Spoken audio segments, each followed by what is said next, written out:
बताता हूँ।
चले मुंबई।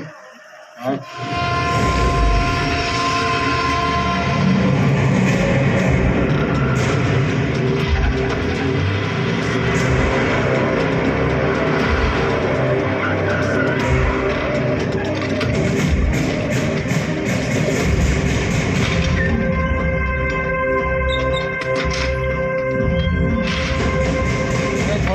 वीडियो रिकॉर्ड करो बरोबर सर वीडियो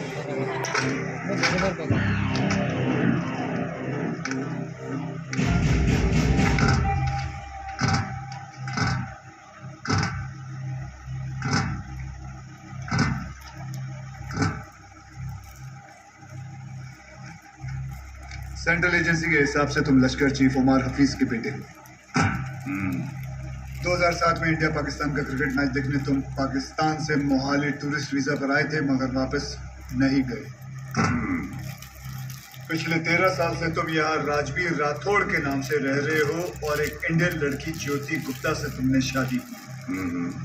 सेंट्रल एजेंसी की रिपोर्ट में तुम्हारा इन्वॉल्वमेंट 2011 मुंबई ट्रेन ब्लास्ट, उसके बाद Pune bakery, Bangalore bus stand, Srinagar military base, Chennai, Ahmedabad. Srinagar के बाद अहमदाबाद। शायद आपकी एजेंसी को पता नहीं, वो ब्लास्ट भी मैंने ही किया था। हमारी इंटेलिजेंस के हिसाब से तुम्हारी तरह 40 लोग और हैं जो लश्कर के स्लीपर सेल बनकर हिंदुस्तान में सालों से रहे। अभी उनका वक्त आया नहीं। जब वक्त आएगा तुम्हें उन्हें ढूंढने की जरूरत नहीं पड़ेगी। तुझे ढूंढ लिया, तेरे बाकी साथियों को भी ढूंढ लेंगे। क्या मिलता है ये सब करके? आपको क्या मिलता है जब आप अपनी ड्यूटी करते हैं? बस वही, रात को सुकून की नींद आती है जैसे तब आई थी। आज 26/11 याद है ना? ज्यादा हीरोगिरी दिखाएगा ना तो तुझे ठोक के इधर ही इस सेफ हाउस के नीचे गाड़ दूंगा। ना यहाँ हिंदुस्तान में किसी को पता चलेगा और ना तेरे बाप को पाकिस्तान में खबर पहुंचेगी।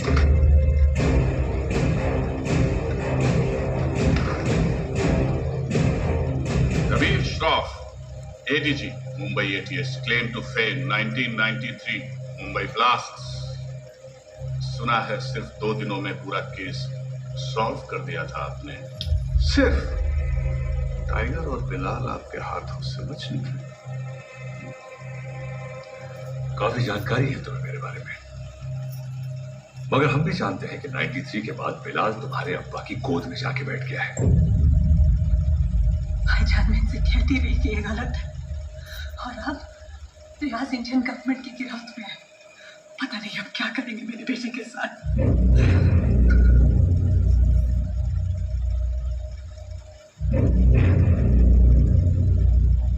अब्बा, अब रियाज भाईजान को फांसी ही होगी। वो हिंदुस्तानी उन्हें नहीं छोड़ेंगे। हिंदुस्तान की 2 कौड़ी की रस्सी में इतनी ताकत नहीं कि रियाज हफीज को मार सके। उसमें हमारा खून है। सिपाही है वो, मरेगा तो सीने पर गोली खाकर मरेगा। 93 ब्लास्ट केस सॉल्व करने का जितना सेटिस्फैक्शन है ना मुझे, उतना ही रिग्रेट कि मैं बिलाल को पकड़ नहीं पाया। सर, मैं 93 को कैसे भूल सकता? उन धमाकों में ही तो मैंने मेरे माँ बाप को खो दिया। और उसका अफसोस मुझसे ज्यादा शायद ही किसी को होगा। देश में पहली बार ऐसे सीरियल ब्लास्ट हुए थे और ब्लास्ट में किसी ने अपना कारोबार खो दिया, किसी ने अपना हौसला, तो किसी ने अपने घर वाले। डिपार्टमेंट और मीडिया को ऐसा लगता है कि मैं बिलाल को ट्रैक करने की कोशिश आज भी इसीलिए कर रहा हूं because I want to settle the score. ऐसा नहीं है। 93 में 1 टन RDX आया था जिसमें से सिर्फ 400 किलो इस्तेमाल हुआ और पूरा का पूरा मुंबई हिल गया। 600 किलो आज भी कई दफन है। It could be anywhere. Mumbai, Porbandar, Konkan. डर इस बात का है कि ये इंफॉर्मेशन सिर्फ बिलाल के पास है। बिलाल, अब वक्त आ गया तुम्हारे हिंदुस्तान जाने का। वहां जाकर मुंबई पुलिस के शक को यकीन में बदल दो कि पिछले 27 साल से वो 600 किलो RDX वहीं उन्हीं के जमीन में दफन है। ये भाईजान,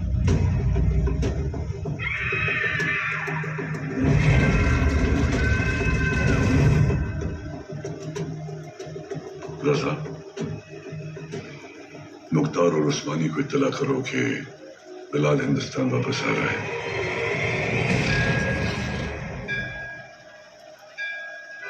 विद्या, तुम घर चलो, मैं गैराज बंद करके आता हूँ। रोज की तरह देर मत करना, जल्दी आना। हाँ ठीक है। विवेक, तुम्हारे गैराज गया था तो पता चला कि तुम यहाँ पर हो। यार तुम गाड़ी तो ठीक कर देते हो मगर पैसों की बात तो करते ही नहीं।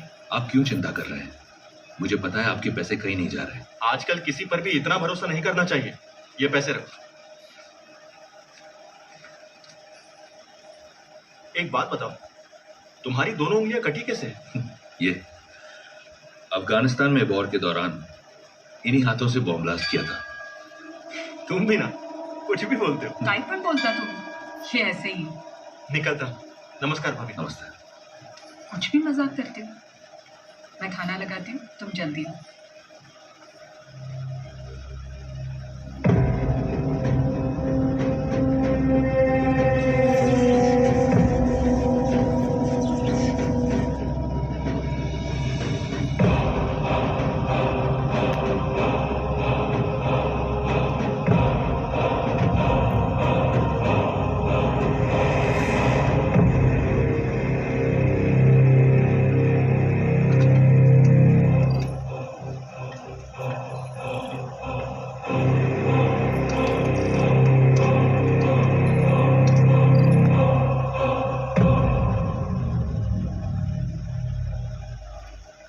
Thank you so much sir, आपने मेरा ट्रांसफर अपने डिपार्टमेंट में कर दिया। साला सांग से इट्स ऑलराइट बॉस। तुम्हारे अब्बू ने हमारे साथ इतने साल ड्यूटी की, मुझे यकीन है कि तुम भी उन्हीं की तरह अपनी ड्यूटी निभाओगे। बड़ी मुश्किल हो बाबू, क्या रे, तुम लोग लेट आए? हाँ सर मैंने ये हमेशा का इसका। सर पता नहीं है बीवी लोगों को तैयार होने के लिए इतना वक्त क्यों लगता है। खाई तुम्हें? कैसी हो गर्भवती? सर गर्भवती नहीं, सरस्वती।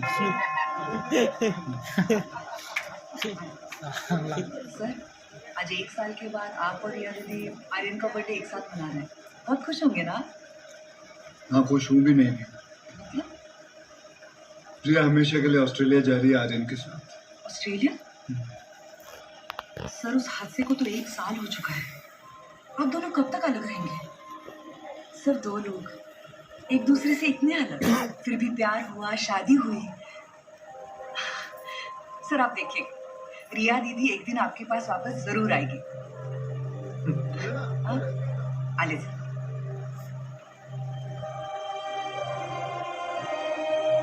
तुम ना क्या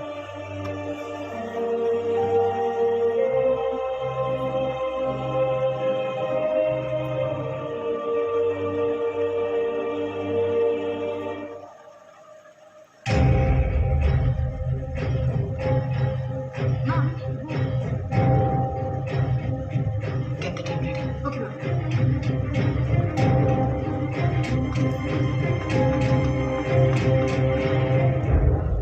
Are you a doctor?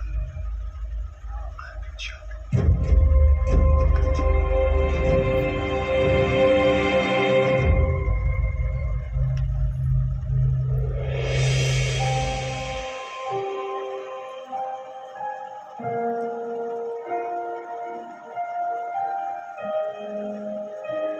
आप कैसा फील कर रहे हैं?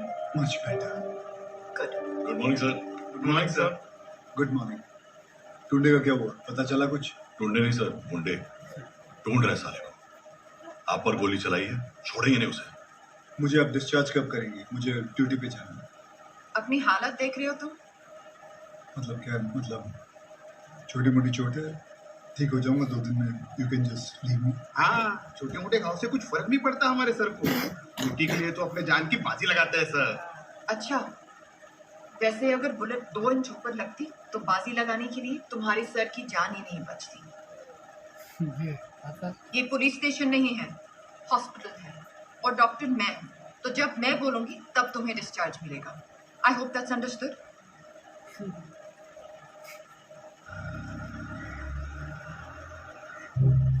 सर 2 गोली लगी थी आपको, कुछ भी हो सकता था। कुछ नहीं हुआ ना। अरे सर आपको पता है ये सिद्धि विनायक गई थी चलकर, आपके लिए प्रार्थना कर। सर अभी आप जल्दी से ठीक हो जाइए। आपके बिना इनको ड्यूटी पे भेजने में मुझे बहुत डर लगता है। अरे रिपोर्ट सच कहूँ, अगर आप नहीं होते ना, मैं इनको पुलिस की नौकरी नहीं करने देती। अरे बहुत डेयरिंग वाला आदमी है। हाँ, सर ये रिमोट कंट्रोल वाला बेड है, एक बार लेट के देखो क्या। हाँ फैल जा फैल जा। वो खाए करते हैं। हाँ? तेल तो अरे ऊपर आ रहा है। अरे ऊपर आ रहा है। देखो भाई, ऊपर देखो भाई। काम नहीं कर रहा। भाई के लिए हाँ। कैसा फील कर रहे हो? अरे एकदम मस्त। अच्छा, और पेशेंट कौन है? हमारे सर है ना।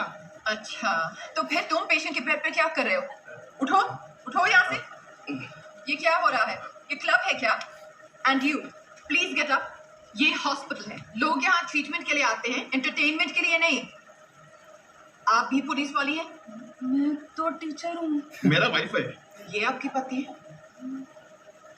Bad luck. आप ठीक कह रहे हैं डॉक्टर? Doctor malaria. मलेरिया नहीं, रिया। डॉक्टर्स तो पेशेंट के साथ इतने प्यार से पेश आते हैं, लेकिन आप हमेशा ऐसे कंफू पांडा बन के क्यों आ जाती हैं? तुम जैसे पेशेंट्स के लिए ऐसा बनना पड़ता है। अगर तुम्हारी एक और कंप्लेंट आई तो मुझसे बुरा कोई नहीं होगा।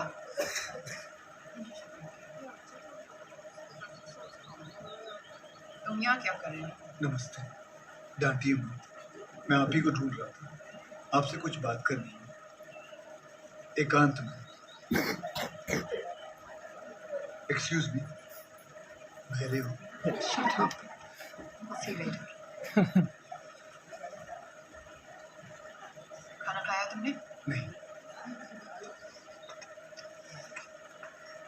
काफी मोटी हुई है। वाह, ये लोग ना आपको खामखा खूसट पकाऊ खड़ूस समझते हैं। मैं नहीं, ये मैंने छोड़िए, बैठ गए। डॉक्टर हरनिया, मैं आपसे बात करना डॉक्टर चाहता हरनिया नहीं, प्रिया। हूँ, इसी के बारे में बात करना चाहता हूँ। तुम्हें हरनिया है? मुझे हरनिया नहीं है, मुझे नाम भूलने की बीमारी है। मैं रमेश को सुरेश बुलाता हूँ और रमेश को सुरेश। आप हंसिए मत, मुझे दवाई दीजिए प्लीज। 4 लोगों के सामने बहुत बेइज्जती होती है मेरी, अब बर्दाश्त नहीं होता। ऐसी कोई बीमारी नहीं होती है इडियट। You're just lazy. इसलिए तुम्हें नाम याद नहीं रहते। मतलब आप ये कहना चाहती है कि मैं पुलिस वाला हूँ लेकिन आलसी हूँ? गलत समझे। अब देखिए, मैं यहाँ बैठे बैठे ये देखिए कितनी तेजी से मैं फूल लेके आया हूँ। लीजिए ना, आलसी नहीं हूँ मैं। जाला फूल ये नहीं जाला।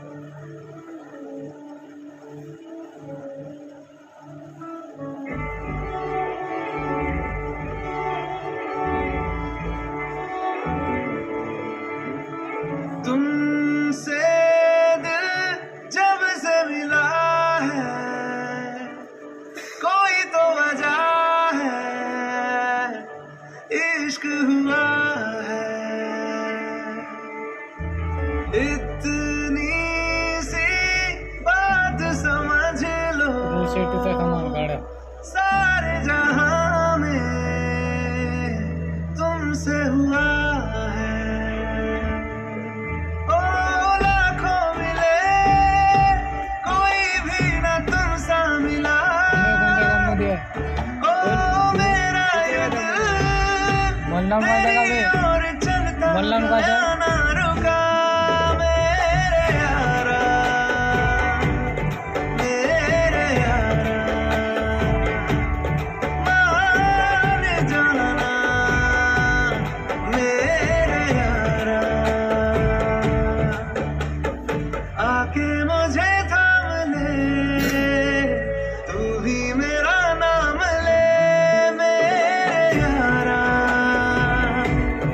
मेरे यारा। मान जाना मेरे यारा।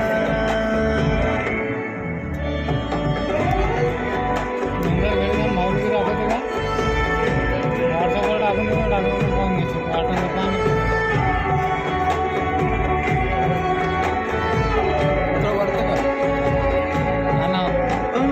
तेरी मेरी आपल्या आयडीमधून मोठा करतायत। ऐसी मुलाकातें होती रहे, तू जो मेरे पास रहे, जादू सा यूं चलता रहे। होना है जिससे वो हो जाने दो, खोना है इसे तो खो जाने दो, दूर से तो होगा नहीं, थोड़ा तो करीब आने दो। लाखों मिले, कोई भी ना तुमसा मिला। ओ मेरा ये दिल तेरी ओर चलता गया, ना रुका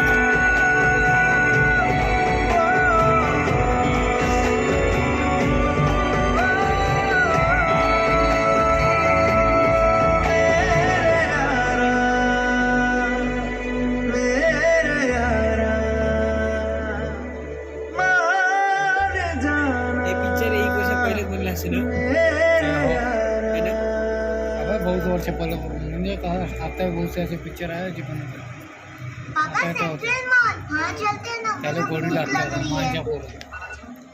हाँ बोलो बेबा। सर याकूब की इंफॉर्मेशन मिली, वो इस वक्त सेंट्रल मॉल में है। तुम लोगों को यहाँ पहुँचने में कितना वक्त लगेगा? सर हम रास्ते में हैं, लेकिन कम से कम 20 मिनट लगेंगे। उससे पहले तुम्हें पहुँचूंगा। Okay sir. क्या कुछ नहीं यार, रूटीन कॉल। रिया पहले मॉल चले, आर्यन को भी भूख लगी, मुझे भी।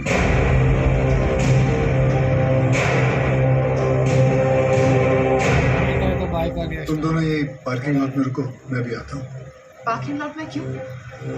मुझे कुछ काम। Surya, what's wrong? Are you hiding something? ऐसी कोई बात नहीं।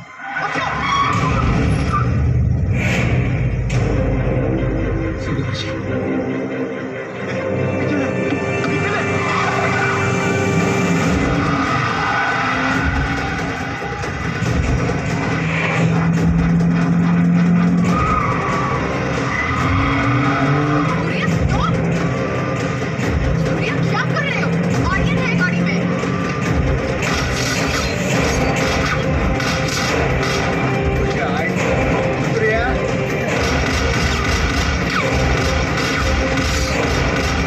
आवाज जाता है, आवाज करता है।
You know that. Sir, I have to go in. No, I can't allow you inside.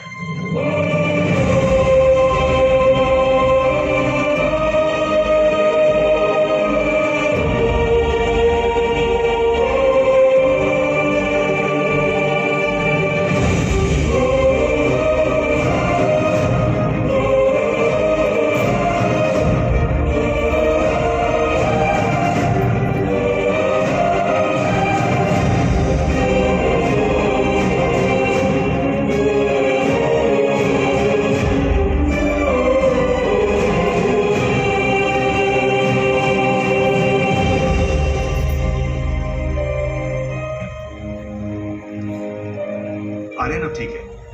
Luckily the bullet just brushed past him. He's out of danger now. And don't worry, he'll be fine. Thank you. Thank you, doctor.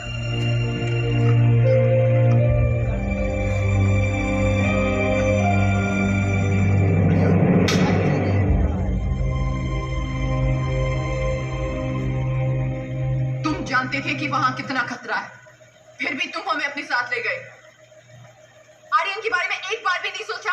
रिया, मैं तुम दोनों को parking lot में छोड़कर अंदर जाने वाला था। मुझे नहीं पता था वो ऐसे अचानक आ जाएंगे। और अगर आज मैं उन्हें नहीं रोकता तो कल हजारों मासूमों की जानें जा सकती थी। तो मेरा बेटा तुम्हारे लिए सिर्फ एक कोलैटरल डैमेज है। शहर में और भी पुलिस ऑफिसर्स अपना काम कर रहे हैं, लेकिन कोई भी ड्यूटी के लिए अपने बच्चे की जान खतरे में नहीं डालता। रिया, ऐसे दोबारा नहीं होगा, आई प्रॉमिस। सूर्या, कल अगर मुझे कुछ हो गया तो वो मेरी किस्मत है, क्योंकि मैंने बिना कुछ सोचे, बिना कुछ समझे तुमसे प्यार किया, शादी की। लेकिन अपनी बेटी के साथ वैसा नहीं होने दे सकती। रिया, पहले जब एक लड़की तुम्हें देखती थी तो सेफ फील करती थी, लेकिन आज जब एक माँ तुम्हें देख रही है तो उससे तुमसे डर लग रहा है। रिया, आज के बाद तुम हमसे दूर रहोगे। ना मुझे तुम्हारी जरूरत है, ना आर्यन को। रिया, तुम्हें पता है तुम क्या कह रही हो? जिंदगी हमें हर रोज एक चॉइस देती है। फर्क बस इतना है कि तुमने अपनी बेटी से बढ़कर अपनी ड्यूटी को चुना और मैं हमारे रिश्ते से बढ़कर अपने बेटे को चुन रही हूँ। चालू कर रिया, एक बार इसकी बात सर, आज नहीं।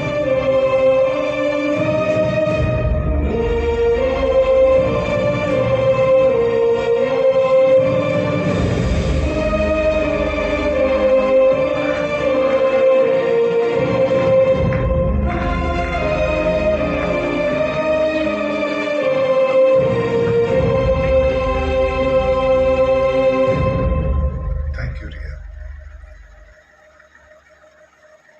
आर्यन चाहता था कि जाने से पहले उसका बर्थडे हम सब साथ मनाएं।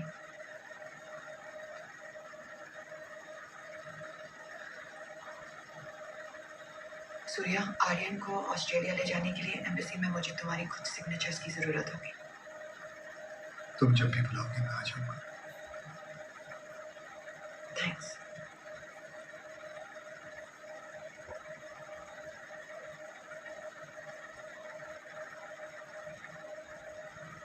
पापा, मुझे मम्मा के साथ ऑस्ट्रेलिया नहीं जाना है। मुझे आप दोनों के साथ यहीं रहना है। आप प्लीज कुछ करो ना पापा।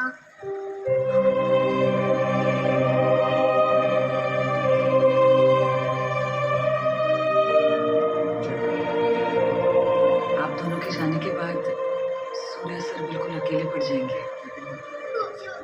तुम्हें लग रहा होगा कि यहाँ मैं विलन हूँ, लेकिन मैं जो भी कर रही हूँ सिर्फ अपनी बेटी के लिए कर रही हूँ।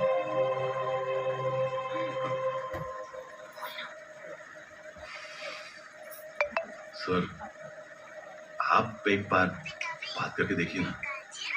आप बोले तो शायद भाभी मान जाएंगे। Please.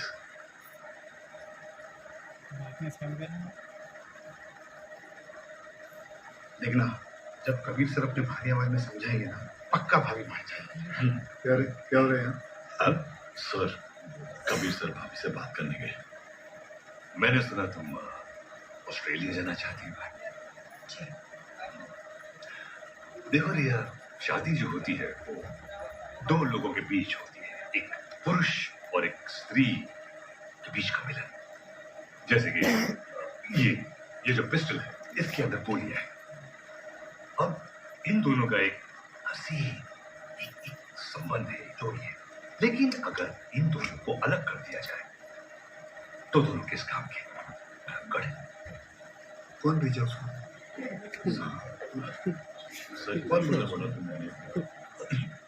You understand what I'm saying? जी जी बिल्कुल सर, बिल्कुल। क्या रिया, अक्सर गुस्से में लिए हुए जो डिसीजन होते हैं वो गलत होते हैं। वाह, शादी के बारे में आप कितना कुछ जानते हैं। लेकिन हम आज तक आपने शादी क्यों नहीं की?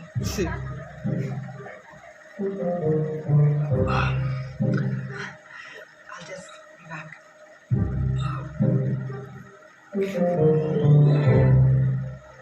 अब इसे क्या बताऊं मैंने शादी क्यों नहीं की।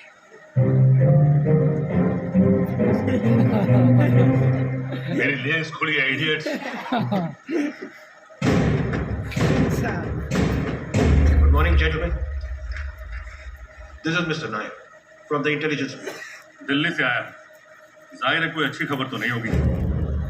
रियाज हफीज के अरेस्ट होने के ठीक 3 दिन बाद मुजफ्फराबाद में एक मीटिंग हुई। जैसा कि आप लोग जानते हैं, कश्मीर में सेक्शन 370 स्क्रैप होने के बाद लश्कर या किसी भी दूसरे टेररिस्ट ऑर्गेनाइजेशन के लिए हमारे देश में अपने लोगों का घुसपैठ करवाना और आर्म्स एमुनिशंस को भेजना टोटली इम्पॉसिबल हो गया है। इसलिए ये हमारे देश में अब अपने स्लीपर सेल को एक्टिवेट करेंगे। Sir, we are trying our best to track them down. I know Kabir, लेकिन हमारे इंफॉर्मेशन के मुताबिक लश्कर का अगला टारगेट मुंबई होगा। They are planning a bigger attack than Taj 2611. Sir, लश्कर के ट्रांजैक्शंस को ट्रैक करते हुए कुछ और इंफॉर्मेशन एंट्रीज की है। Sir, this is Kadar Usmani. PoK में उमर हफीज के मदरसे में जिन सोर्सेज से फंडिंग जाती है, उन्हीं सोर्सेज से इंडिया बेस्ड नूरे अमन फाउंडेशन में भी फंडिंग आ रही है। और ये उस फाउंडेशन का चेयरमैन। ये मुंबई से करीब 50 किलोमीटर दूर बड़गा में रहता है। रिलीजियस लीडर और पॉलिटिकली वेल कनेक्टेड भी है, इसलिए बिना किसी कॉन्क्रीट प्रूफ के हम इसे अरेस्ट नहीं कर सकते। पॉलिटिकल इशू तो हो गए, बल्कि कम्युनल वायलेंस का भी खतरा है। सर, आई थिंक एटीएस को कादर उस्मानी को बुलवाकर पूछताछ कर लेनी चाहिए। पॉलिटिकल इश्यूज मुझ पर छोड़ो, बुलाओ सर।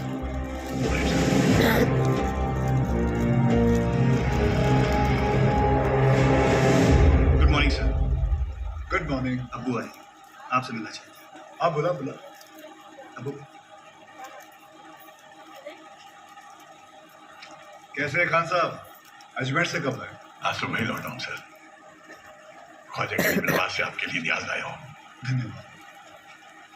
सर, उस्मानी आए। बुलाओ। जी सर। बड़े सालों बाद मुंबई पुलिस ने मुझे याद किया। बोलिए। उस्मानी साहब, हमें पता चला है कि आपके ट्रस्ट नूरे अमन में जिस सोर्स से फंडिंग आ रही है, वही सोर्स टेररिस्ट ऑर्गेनाइजेशन लश्कर को भी फंड करता है। देखिए ऑफिसर, हमारे ट्रस्ट में दुनिया जहान से फंडिंग आती है। अब हर सोर्स का बायोडेटा तो हम नहीं देखते। रफीक जी, इनकी तसल्ली के लिए अपने अकाउंटेंट से इनकी मीटिंग करवा दो। चलता हूँ। रुकिए, इतने दिनों बाद आए हैं आप, थोड़ी और बातचीत कर लेते हैं।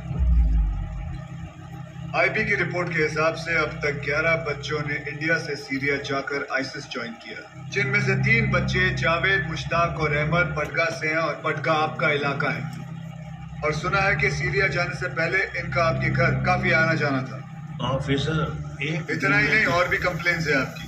आप भड़काऊ भाषण देते हैं, आप धर्म के नाम पे मासूम बच्चों को गुमराह भी करते हैं। कौन गुमराह है, कौन सही है, अब ये तुम हमें बताओगे?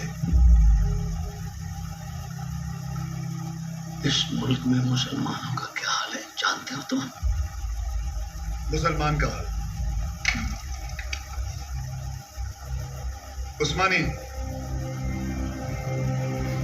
आप जानते हैं कौन है? नईम खान।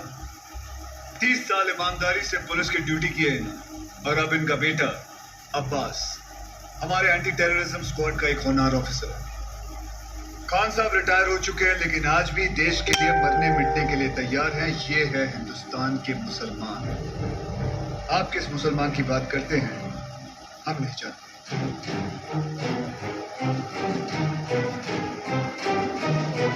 उस्मानी, मुंबई पुलिस पासपोर्ट पे रिलीजन देखकर गोली नहीं चलाती, क्रिमिनल रिकॉर्ड देखकर ठोकती है।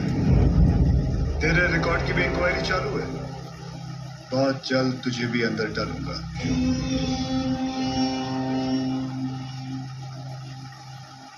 जिस दिन महाराष्ट्र को जलाना हो, मुझे अरेस्ट करने आ जाना। अल्लाह हाफिज। एक कादर बहुत बोलने लगा है। याद है 1977 माहिम गैब्रियल रोड से चोरी के इल्जाम में सबसे पहले मैंने ही तुझे उठाया था। जेब कतरा था सर ये और इसका पार्टनर बिलाल दोनों मिलकर छोटी मोटी चोरियां करते थे, बाद में स्मगलिंग करने लगे। 93 ब्लास्ट के बाद वो तो पाकिस्तान भाग गया, और ये बड़गा में जाकर ये धर्माधिकारी का चोला पहन लिया इसने। तब से इसका यही धंधा है, मासूम बच्चों को गुमराह करना। खान साहब, क्या हुआ उस्मानी? हिंदुस्तानी मुसलमान का तेवर देखकर हिल गया।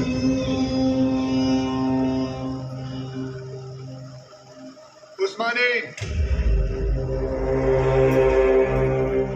इस देश में जितनी नफरत कसाब के लिए है, उतनी इज्जत कलाम के लिए। जिस दिन तेरे खिलाफ प्रूफ मिल गया ना, तुझे पड़का से उठाकर लेके जाऊंगा। अल्लाह हाफिज।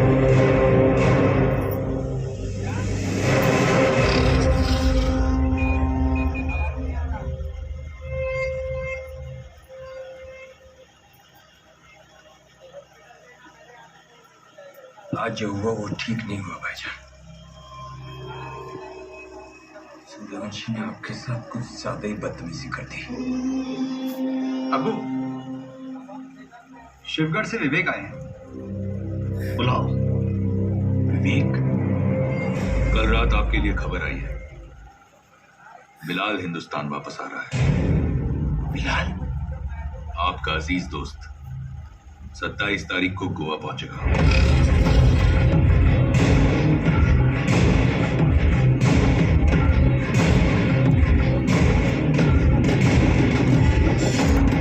कल मालदीव की फ्लाइट में अजय गुप्ता के नाम से एक आदमी आने वाला है। उसे पिकअप करके सीधा हमारे पास लाना है। अजय गुप्ता के नाम से? यानी अजय गुप्ता उसका असली नाम नहीं है? जो कह रहा हूँ वो कर। 5 लाख मिल जाएंगे।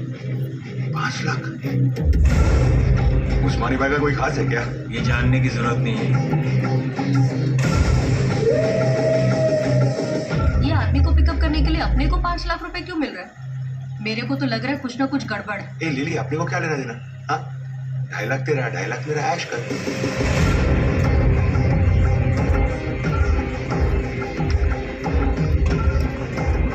Ajay Gupta, myself John Mascarenhas is this side, sir. Come this way. Sir ये मेरी पार्टनर है सर, लिली। क्या है ना सर, लड़की साथ में होती है ना तो किसी को डाउट नहीं होता। ये खोलना जल्दी।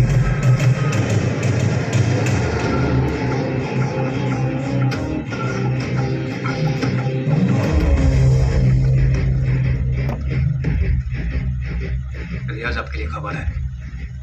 बिलाल गोवा आ चुका है और आपका यहाँ से निकलने का वक्त है।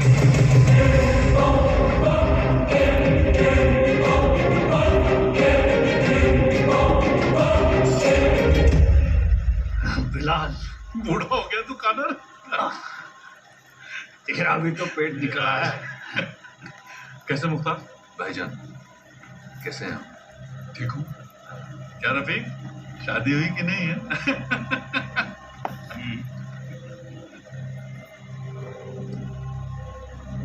जाना कहाँ है? सावंतवाड़ी।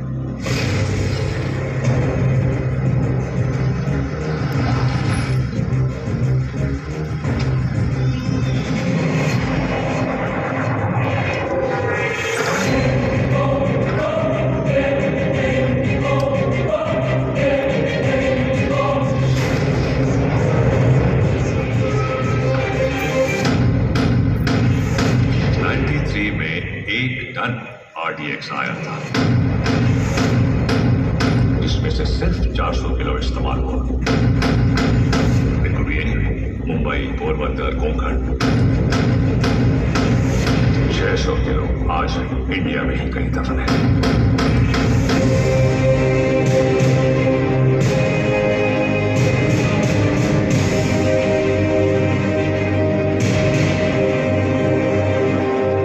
साल हो गए भाईजान, ये काम करेगा ना? ये RDX है, World War II से इस्तेमाल हो रहा है। सालों साल पानी में रख दो मुख्तार, इसे कुछ नहीं होता है। खैर, जुमे के दिन तुम्हें इसका पता चल ही जाएगा।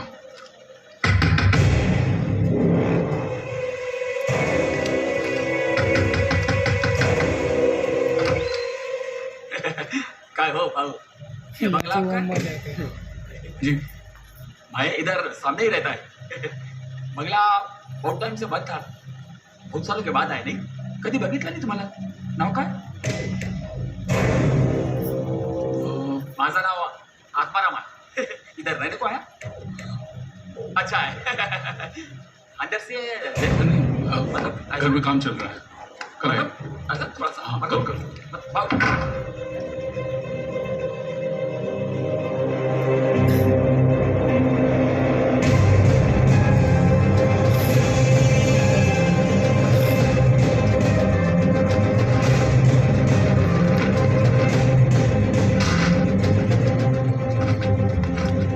मुख्तार, ट्रक को यहाँ से ले जाओ और कुछ दिन के लिए तय की जगह पर छुपा दो।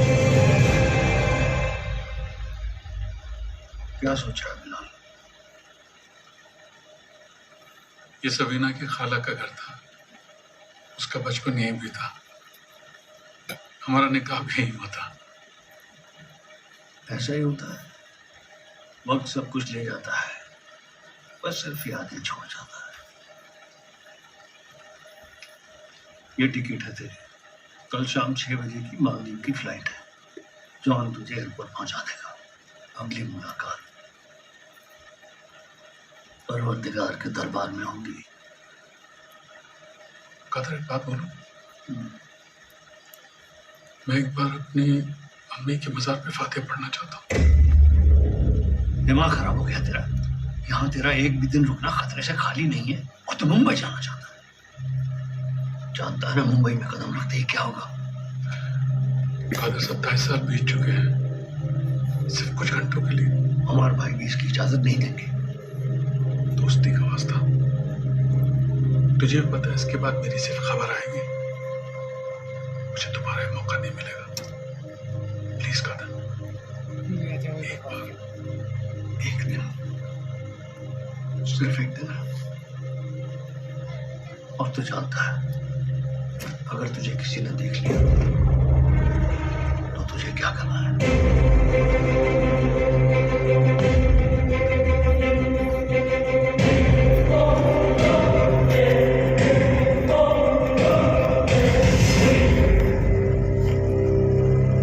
शहर कितना बदल चुका है।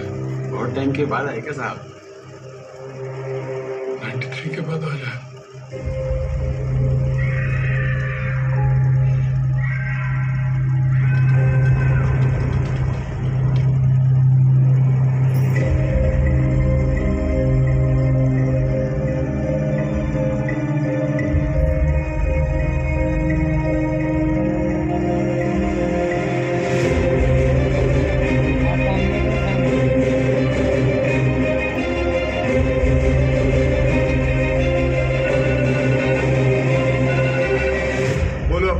सर बिलाल अहमद मुंबई में है। तुम्हें किससे मालूम? सर अब्दू ने कहा, मेरे साथी बिलाल ही है सर। मरीन लाइन्स का पिस्तान में है इस वक्त, बिल्कुल हमारे सामने। खान साहब, क्या आपको पूरा यकीन है कि वो बिलाल अहमद ही है? यस सर, क्योंकि जिस कब्र पर वो फातिहा पढ़ रहा है वो उसकी अम्मी ही है सर। आप एक काम करें, अब्बास से कहे कि बिलाल को ट्रैक करे और मेरे टच में रहे। चाहे जो भी हो जाए, बिलाल हमारे हाथों से निकलना नहीं चाहिए। Yes sir.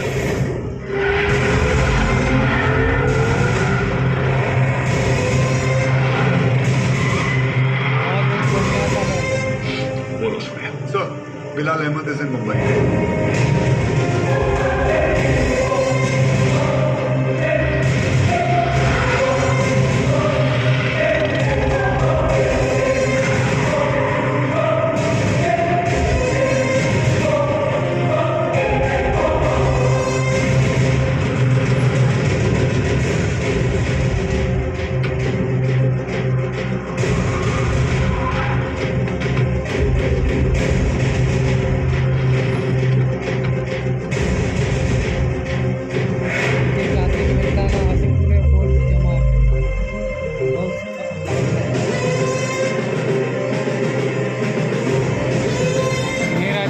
कैटरना क्या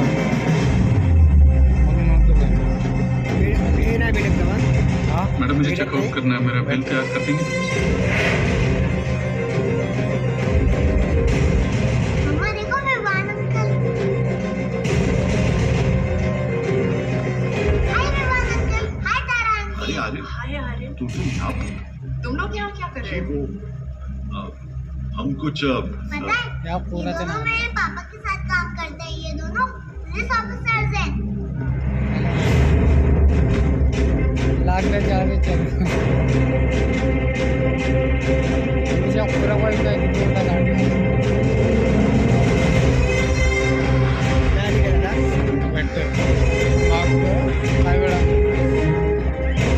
मैं अंदर जाऊँगा।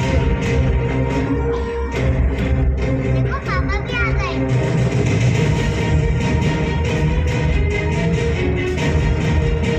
हाय पापा।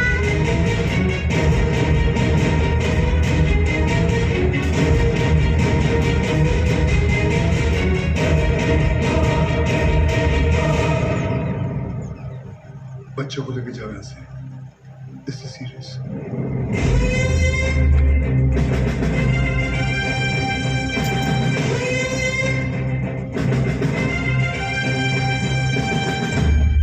दोन जण पायऱ्यांवर, दोन जण एंट्रीवर आणि बाकी तिघं माझ्या बरोबर आहेत। या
जरूरत नहीं है। Just surrender. और क्या मिलेगा सरेंडर करके? फांसी? नहीं चाहिए मुझे ऐसी जिल्लत भरी मौत। मैं फिर से इस मुल्क में तमाशा नहीं बनना चाहता। ये मुल्क तुम्हारा भी है, शायद तुम भूल रहे हो। नहीं, ये मुल्क मेरा नहीं है। कभी अपने घर को जलते हुए देखा तुमने? जिस घर में तुम बड़े हुए हो, तुम्हारे माँ बाप बूढ़े हुए, मैंने देखा। मेरे बच्चे, बीवी, बहू को जिंदा चला दिया उन लोगों ने। 27 साल बाद तभी भी चीखें सुनाई देती है मुझे। और बदले में तुमने जो धमाके किए, उसका क्या बिलाल? उन्हीं ब्लास्ट में मैंने भी अपने माँ बाप को खो दिया।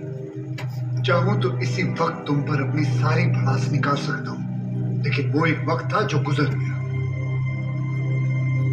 हमें उसे भुलाना होगा, आगे बढ़ना होगा। हाँ, मानता हूं कि तुम्हारे साथ जो कुछ भी हुआ वो गलत था, लेकिन तुमने भी तो सैकड़ों मासूमों की जानें ले ली। जिन्होंने तुम्हारा कुछ नहीं बिगाड़ा था, उसका क्या?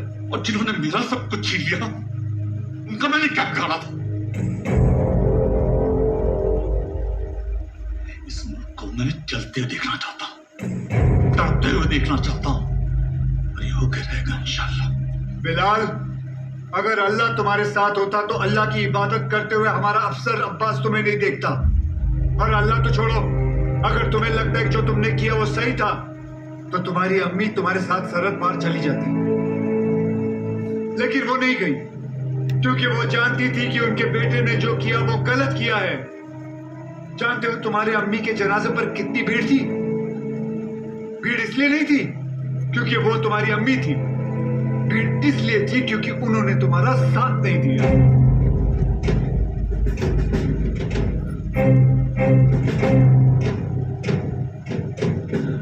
कबीर श्रॉफ,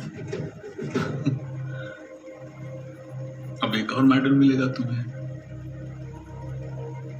बिलाल अहमद को भी 27 साल बाद आखिर तुमने पकड़ लिया। बिलाल, जज्बात में आकर तुम गलत फैसला कर रहे हो। नहीं, गलत अब तक हुआ, अब सही होगा। एक एहसान करना मुझ पे, मुझे मेरी अम्मी की कब्र के बगल में दफना दो।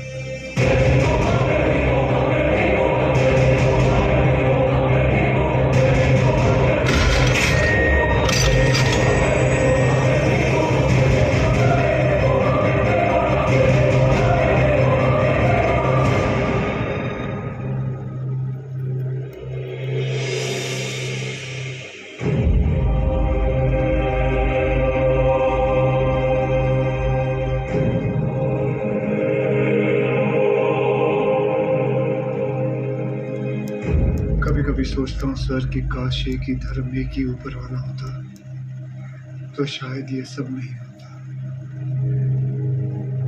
होता। हम इंसान लड़ मरने के लिए कोई ना कोई और बहाना ढूंढ ही निकालते। सर, सालमवाड़ी पुलिस स्टेशन से फोन आया था। वहां पर बिलाल अहमद को किसी ने देखा था।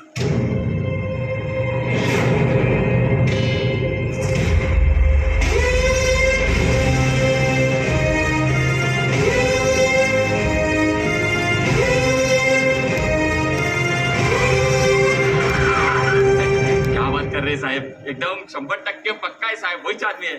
मैं टीवी पे देखा उसको। क्या हलाल अहमद? बिलाल अहमद। हाँ साहब, वही। मेरे को लगता है अंदर और भी लोग रहेंगे। मैं जैसे ही अंदर जाने का ऐसा साहब प्रयत्न किया ना मैं, तो मेरे को ऐसा ब्लॉक किया। कितने लोग थे? 3 लोग, 4 लोग भी हो सकते साहब। मगर जैसे ही मैं ऐसा खटखटाने को गया तो मैं किसी का तो ऐसा नाम सुना। क्या नाम था उसका? नाम मैं सुनो। अरे क्या नाम सुना?